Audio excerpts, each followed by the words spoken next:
Hello दोस्तों। Smoke और fog यानी कोहरे का कॉम्बिनेशन जब होता है उसे बोलते हैं स्मॉग। ये ठंड के मौसम में इंडस्ट्रियल एरियाज या बड़े बड़े सिटीज़ में काफ़ी बार देखा जाता है। जब कभी भी ये होता है और बहुत ज़्यादा देर तक रहता है, काफ़ी डेंजरस होता है, जानलेवा हो सकता है। आज हम बात करेंगे ये कोहरा आपके हार्ट को कैसे अफेक्ट करता है। हमने एक सेपरेट वीडियो में इसके लंग्स के प्रॉब्लम्स पर ऑलरेडी डिस्कशन किया था। आज बात करेंगे कि ये कोहरा आपके हार्ट को किस तरह से अफेक्ट कर सकता है और हार्ट की कौन कौन सी बीमारियां ये कर सकता है। जानना और समझना इसलिए ज़रूरी है क्योंकि हार्ट पेशेंट्स को इस टाइम पर ज़्यादा सतर्क रहने की आवश्यकता है। बहुत सारी तरह की हार्ट की बीमारियां इस टाइम पर बढ़ सकती है, इस बारे में जानकारी होना आवश्यक है।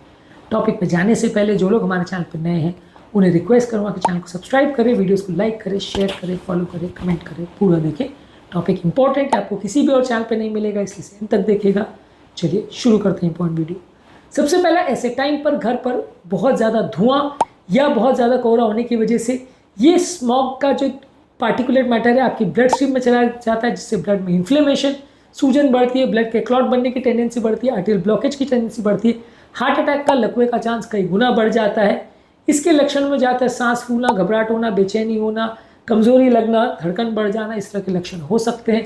पसीना बहुत ज़्यादा आ सकता है, बाहें में झुंझुनी हो सकती है। ये सारे लक्षण हार्ट अटैक के होते हैं। अगर ऐसा कुछ हो रहा है तो विशेष सावधानी रखें, क्योंकि इस टाइम पर हार्ट अटैक और लकवे का रिस्क कई गुना बढ़ जाता है। लंबे समय तक जब इस तरह का कोहरा रहता है तो नलियों में ब्लॉकेजेस के बढ़ने का या बिगड़ने का चांस भी कई गुना बढ़ जाता है। इसके अलावा हृदय की अलग अलग धड़कन की प्रॉब्लम भी इस टाइम पर ज़्यादा होती है, क्योंकि हार्ट के करंट कंडक्शन सिस्टम भी वायरों से चलता है और ये वायर भी सेल से ही बने होते हैं। इनमें सूजन होने की वजह से ओवरऑल हार्ट रिदम्स कॉम्प्रोमाइज़ होती है। धड़कन की प्रॉब्लम, चक्कर, कमजोरी और बेहोशी की प्रॉब्लम ज़्यादा होती है इस टाइम पे। इसके अलावा आपका ब्लड प्रेशर भी बढ़ जाता है ऐसे टाइम पर। अगर आप पार्टिकुलर मैटर बहुत ज़्यादा इनहेल करते हो तो शरीर के अंदर इन्फ्लेमेशन होता है, जिससे नलियाँ सख्त हो जाती है और ब्लड प्रेशर बढ़ जाता है। ये आपके हार्ट को स्ट्रेन करता है और लंबे समय में बीपी, शुगर, कोलेस्ट्रॉल, ये सारी बीमारियाँ इससे रिलेटेड बढ़ते जाती है। मेटाबॉलिक सिंड्रोम हो सकता है, जिसमें ब्लड प्रेशर का एक इंपॉर्टेंट योगदान होता है।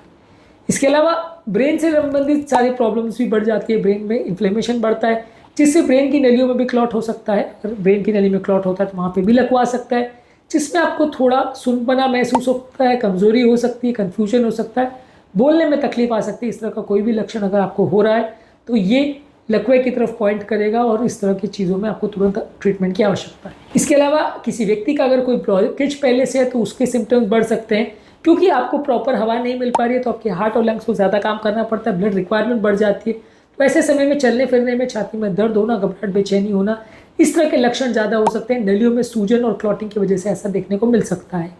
इसके अलावा जो लोग का हार्ट ऑलरेडी कॉम्प्रोमाइज्ड है, उनको स्ट्रेस की वजह से उनके हार्ट और लंग्स पर ज़्यादा स्ट्रेस हो सकता है, जिसकी वजह से वो हार्ट फेलियर में जा सकते हैं। ऐसे लोगों को हाथ पाँव में सूजन आना, चेहरे पर सूजन आना, श्वास फूलना, चलने में धड़कन बढ़ जाना, इस तरह के लक्षण ज़्यादा देखने को मिल सकते हैं। इसके अलावा पेरिफेरल आर्टरियल डिजीज़ यानी हाथ पाँव की नलियों में भी सूजन और क्लॉट आ सकता है, ये भी इन्फ्लेमेशन की वजह से होता है। इस तरह के पेशेंट्स को चलने में दर्द होना, हाथ पाँव ठंडे पड़ जाना या हाथ पाँव में घाव अगर हो जाए तो वो ना भरे, इस तरह के लक्षण देखने को मिल सकते हैं। इसके अलावा शरीर की हर एक नली में कोलेस्ट्रॉल बढ़ने का दर कई गुना बढ़ जाता है जब लंबे समय तक कोहरे का आपको एक्सपोजर है या स्मोक का एक्सपोजर है। जितना ज़्यादा देर तक ये स्मोक का एक्सपोजर है उतना आपको हार्ट या इससे रिलेटेड बीमारियाँ बढ़ने का चांस होगा। कई लोग को रिदम की प्रॉब्लम्स हार्ट की इतनी ज़्यादा बढ़ जाती है कि वो सडन कार्डियक अरेस्ट में चले जाते हैं, यानी सडन उनका हार्ट बंद हो जाता है, उनकी मृत्यु हो जाती है। और ये बिना वार्निंग के होता है अक्सर, तो जान ले सकता है, कुछ ही मिनटों में व्यक्ति की जान जा सकती है। तो ये सडन कार्डियक अरेस्ट होने का चांस भी कई गुना बढ़ता है। इसके अलावा कई लोग को पाँव की नली में क्लॉट भी बन सकता है, वहाँ पर भी सूजन की वजह से डीप वीनस थ्रोम्बोसिस हो सकता है। इसके पेशेंट्स में यूजली पाँव में दर्द होना, स्वेलिंग होना, लाल हो जाना या गर्मी पाँव में होना, इस तरह के लक्षण हो सकते हैं। और कभी कभार अगर ये क्लॉट पाँव की नली से निकल के अगर हार्ट के थ्रू लंग्स में चला जाए, उसकी नली को चोक कर दे, तो पल्मोनरी एम्बोलिज्म बोलते हैं उस बीमारी को, वहाँ पे भी पेशेंट को सडन श्वास का तकलीफ हो सकता है और जान का खतरा हो सकता है, इस व्यक्ति की मृत्यु भी हो सकती है।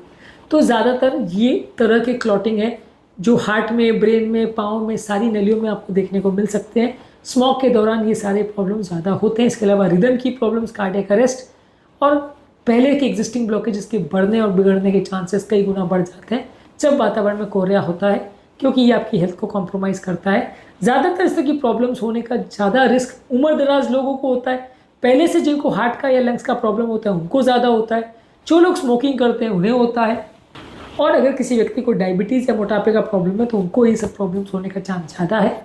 स्मोक के टाइम ये सारी चीज़ों से अपने हार्ट को कैसे प्रोटेक्ट करें और क्या क्या आप टिप्स फॉलो कर सकते हैं, इस पर एक अलग वीडियो हमने ऑलरेडी अपने चैनल पे किया, इसको ज़रूर चेकआउट करें।